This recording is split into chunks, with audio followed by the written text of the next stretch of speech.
5 minutes Global News with DS Namdi. 5 minutes Global News. Israel says, and in fact, actually, the International Atomic Energy Agency said the same thing too, that Iran was really close to breaking out on its atomic energy ambitions.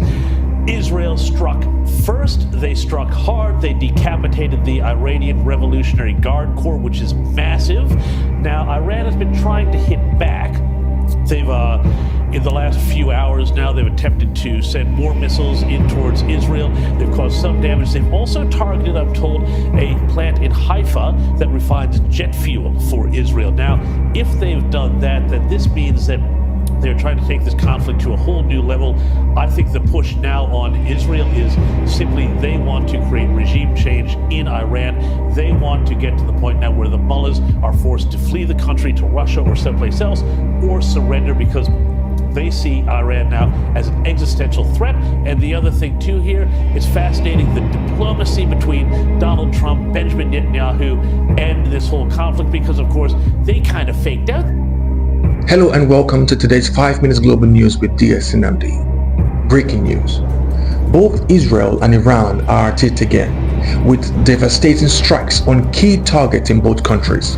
Firstly, Israel began this war by targeting Iran's nuclear power plant, and Iran retaliated by sending shockwaves to Israel's capital and army headquarters. This is a war, and it has just started in the most horrifying way. Now take a look.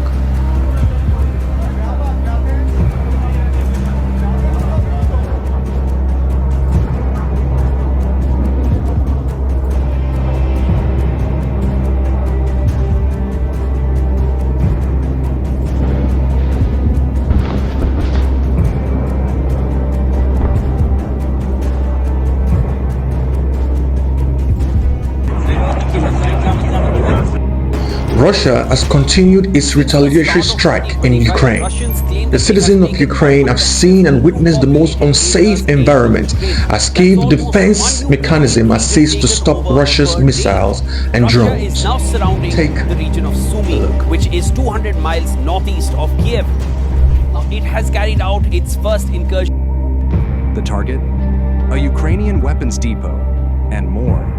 Thermal drone footage confirmed direct hits on ammunition storage facilities, highlighting improvements in targeting systems. The first video shows the defeat of the hospital building, where, according to intelligence reports, the headquarters of the 141st Separate Mechanized Brigade of the Armed Forces of Ukraine. No doubt, the future of warfare is drone and robot.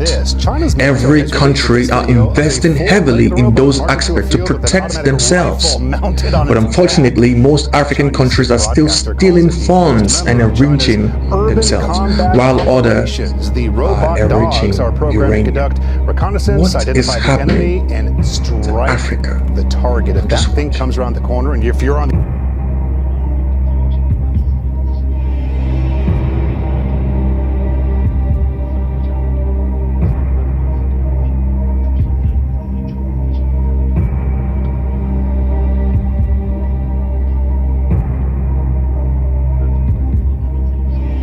The world is busy expecting the United States to act and stop all these global wars that is coming.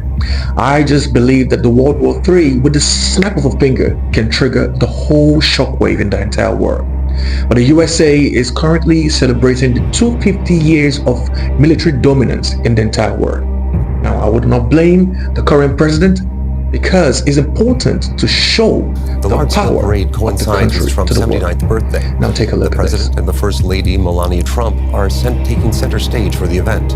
More than 6,000 soldiers are estimated to be taking part, along with military tanks and helicopters. The parade is estimated to cost around $45 million and has been met with counter-protests in Washington and across the United States.